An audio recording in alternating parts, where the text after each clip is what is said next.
So the price of wind can come under $100 a megawatt hour on average. These are worldwide averages. So if you fast forward 22 years, this is where I was in 2020.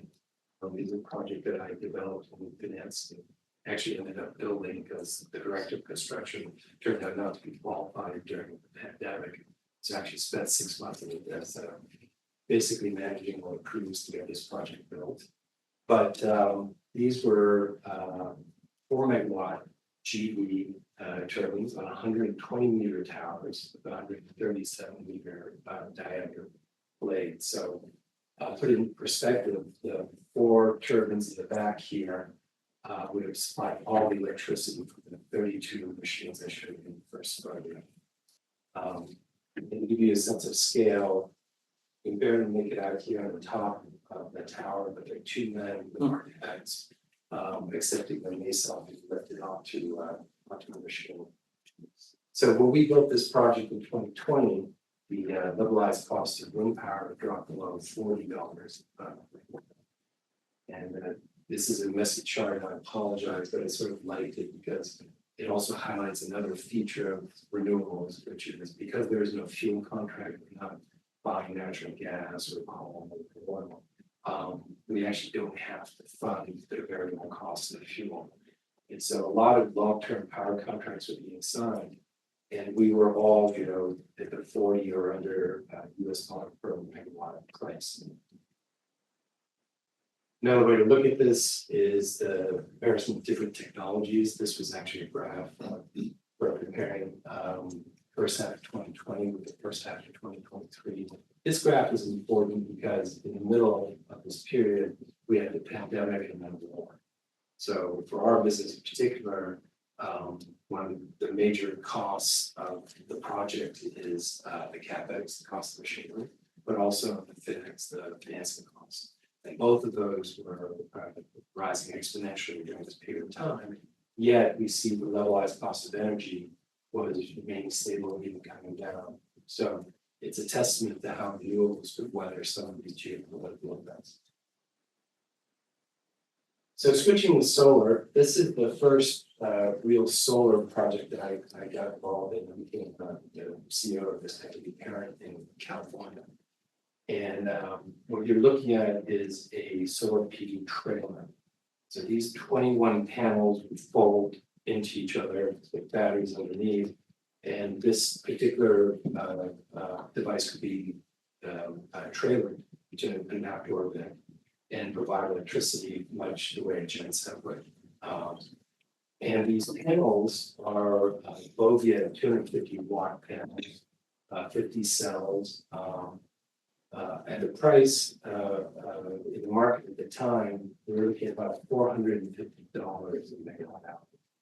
So a bit less with bigger projects. Again, if we fast forward 13 years, this is a project that I completed with my company end of last year in Italy. And this project consists of 660 watt treatment panels. They have 78 cells. There's something called a single axis tracker, which is just in the background here. So the panels are mounted on a rack here, single panel. And then there's a motor that pitches the panels. It's called single axis tracking. So basically following the sun during the day.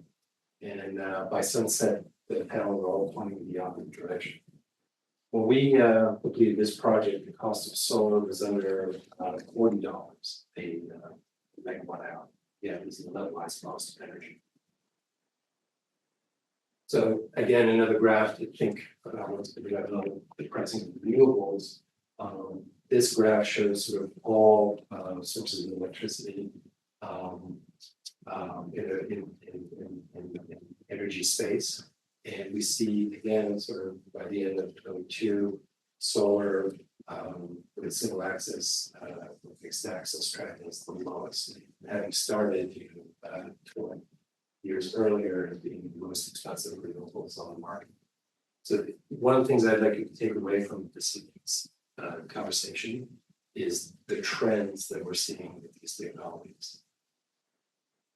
So fast forward yet 3 years again, we built a second project in Ukraine during the war. And I went to Odessa twice during the war, once in December of 22, once in January of 23. We drove to Moldova, having flown into Romania. And then my partner, Jeff, and I, university classmate, and I walked across a zone called no man's land between Moldova and Ukraine. So it's literally 1 kilometer where there are no vehicles, and you have to walk with your suitcase and then hope at the other side they'd let you in the country.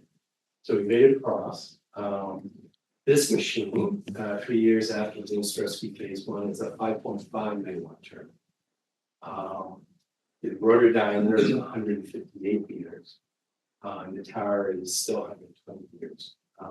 This machine behind us is a 1,750 ton crane. So this crane literally can lift the roughly 150,000 pound nacelle 600 feet in the air to put it on top of the tower. And I have some pretty scary video shot what happens when it's windy out. You're trying to do that. So again, we're looking at sort of what was going on during this period. This graph shows the wholesale price of electricity in Italy during the pandemic period, the war, and today. So what's really interesting is this line, because this was the price that we were producing power during the pandemic, the war.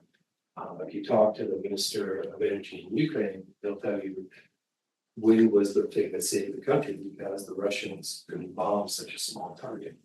And these big turbines are spaced 1 to 2 kilometers apart. So in terms of ordnance, it's not a good target. So the price was stable, the electricity was being delivered, and people were able to turn on. So let's talk about green hydrogen. We all have our idea of hydrogen. And I've learned a lot in the last couple of years. I made a decision after the Russians invaded. We had a phone call from Ortus, which is a big German manufacturer. They said, Peter, do you want to do green hydrogen with us in Morocco? And I said, well, that's very flattering, actually. I'm just thinking about that. I previously financed a project in Morgan engineers with the American Bank for Reconstruction Development, and I enjoyed my time working on it. I said, maybe this is the time to go back. So I started learning about it. And one of the things that I learned, which is was interesting, at least interesting to me, was that on a mass basis, hydrogen has 3 times the energy of a gallon of petrol. Now, the key word here is mass, because you have to liquefy the hydrogen. So if you get it with a liquid state, which means you have to bring it down to absolute zero, then bring it to the gallon of petrol with a gallon of H2, the hydrogen has to be done. So there is some hope in terms of what the energy promise of hydrogen represents. We know that the gas very well. It's been used in the industry for over a century, primarily in oil refining, chemical industry, and fertilization, fertilizer production. Wind and solar can be used to produce electricity. To spill water into H2 in the bottle. This is a process called electrolysis, and electrolysis has been around decades as well, so it's not a new technology. The green hydrogen is harnessed either as a gas or used to produce molecules. These are referred to in the industry as power PTX or PTX. PTX products include ammonia, methanol, and sustainable aviation fuel or SAF. There are also some other molecules that you can use that I'll bore you with today. And finally, just in today's market, hydrogen comes in agriculture. That's fine because it's used in the industry for over a century. So you've got brown, hydrogen produced from coal burning, gray, which is produced in gas turbines, pink, which is related to nuclear, and finally green, hydrogen. So, why Morocco? I worked there previously. The first project I financed about 10 years. I spent 8 years in Morocco, got to know the country quite well. It almost killed me, getting the project across the finish line with 6 months sabbatical afterwards, but that's a different story. Not because it was bad, just because it was a very arduous process. We did a second project down here in Miami, which is combined with the soil. So when Ortus called me and said that you want to work with us and this other Spanish company called Axion, I said, yeah, let's give them a let's find out. So these two charts show you the wind and soil use of Morocco.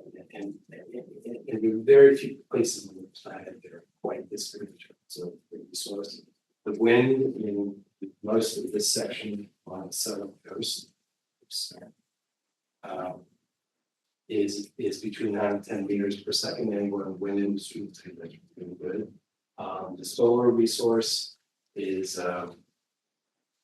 between 22 and 2400 hours. And they're 330 days of sunlight a year. So it's really quite extraordinary. I produce an image of one of the wind roses from our Michaelmas that are on site right now in Layu. This Michaelmas is at 120 meters of what we expect to be the height of the machine. It's measuring the wind shear as well as the turbulence intensity. And it's giving us pretty much a very unique image in the wind industry, and that's that the wind comes pretty much right down the coast. It's very concentrated, narrow band or compass, and overflying the southern part of the country, last year, I was fortunate enough to be able to see this, which is about 22,000 feet. And the form of these dunes, this is sand, and the form of these dunes track exactly the wind direction. What the science is telling us is backed up by what we're seeing physically in the sand. So this is our first project. It's called 1x9 Phase 1. This is a conceptual study that I'm presenting to you. I think Andrew will, it's very closely, you can probably run some guidance. But essentially, there are multiple components. I've referred to this industry as three-dimensional chess.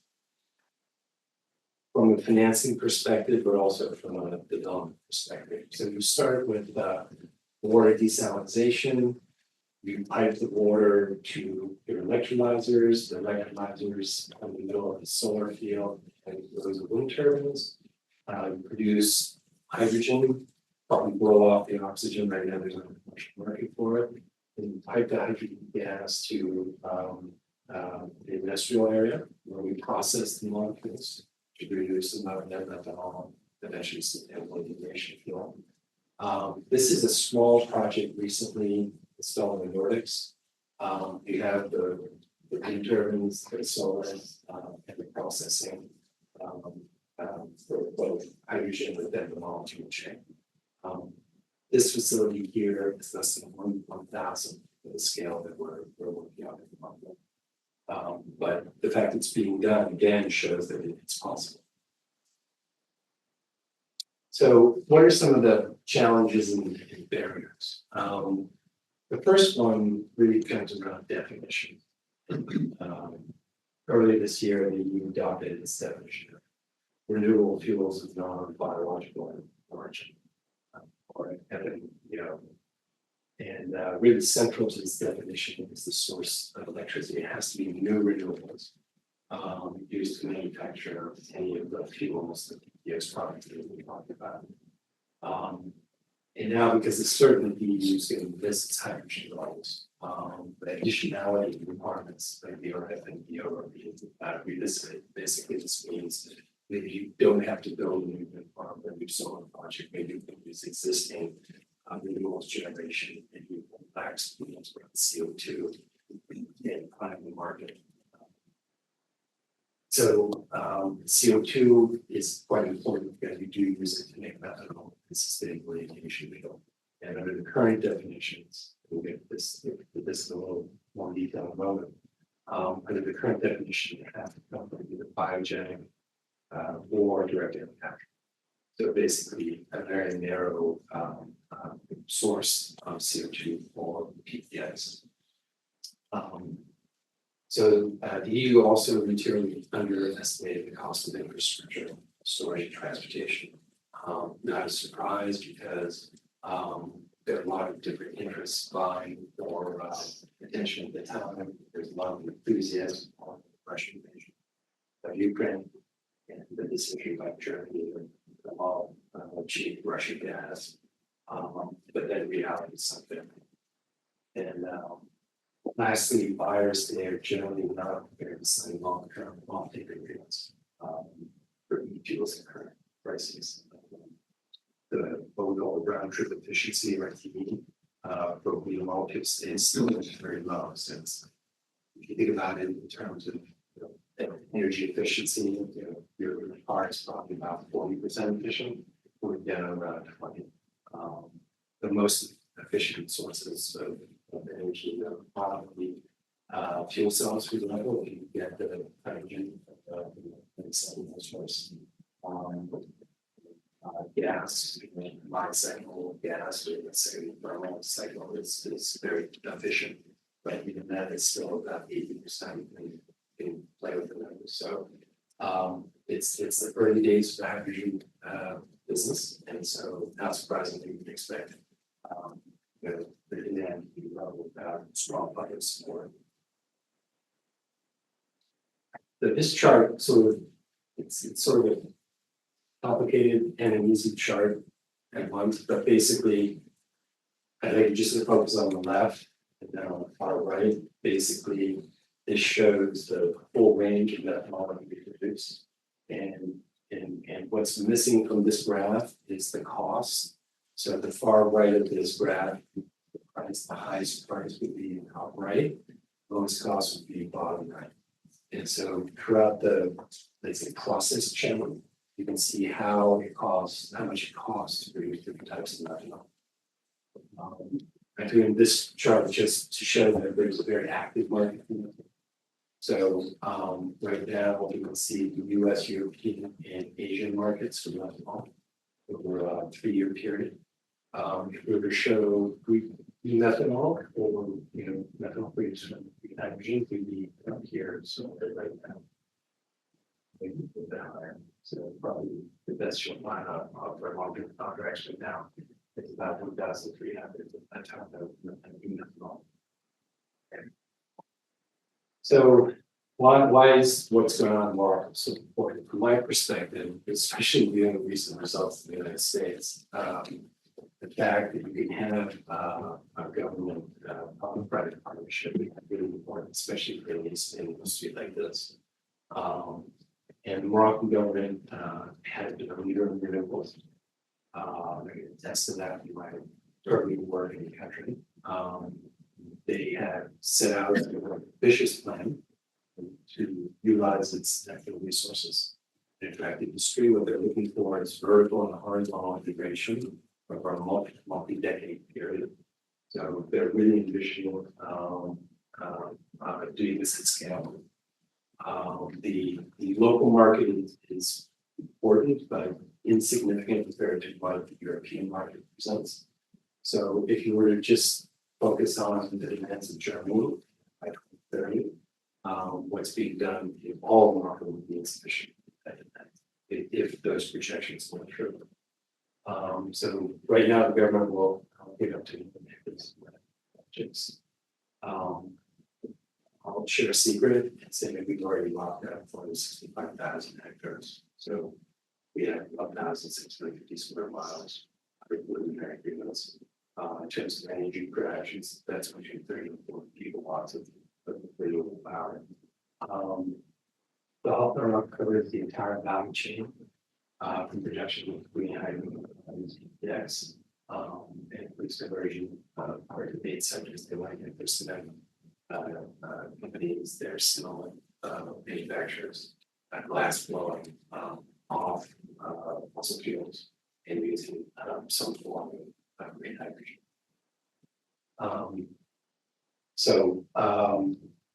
The last point I make here is that the PPP works especially well if you bring in the public development finance institutions. So the International Finance Corporation, European Bank for Reconstruction and Development, the U.S. Development Finance Corporation, which oddly enough, after the election results yesterday, will be looking at financing our projects. I'll save that for dinner conversation. Why is all this important? I think everyone is tracking current events. For me, it's sort of astounding every year that goes by, we just see the same headline. And this is the UN's gap analysis on stated goals versus actual results. And each year, it's a year. This past year, the verdict was that there was no climate change targets, which I find interesting because the oil and gas industry hijacked COP28 last year and finally took control of the one process on the planet that was going to allow, let's say, acceleration away from fossil fuels. And now that people who are primarily responsible are controlling the process. So, if you look at the situation today, it was interesting to note that the Copernicus Climate Change Service of the European Union announced recently that from February 23 to January 24, we had 12 biggest months of average global temperatures of over 1.5 Celsius, 2.7 degrees Fahrenheit. So, for anyone who's still talking about 1.5, we're there. We're about to blow past it significantly. This final article I want to share with you, which is sort of interesting. For me, this is the heart of the problem right here. We're not dealing with the environmental problem, we're not dealing with the technical problem, we're dealing with the economic problem. And as long as the oil and gas majors can derive massive profits from an activity that is destroying the planet, then we're going to continue to see deadlines being missed and more severe weather events. So I don't want to end on doom and gloom. I want to present a final video, which I produced 4 years ago. The video speaks to the technology I've been developing for project financing with complex data rooms. I was training the team in the UK to work with very complex file structures, accelerated financing. So the backdrop of the video, though, is the projects that we did in Ukraine. So I hope you enjoy it.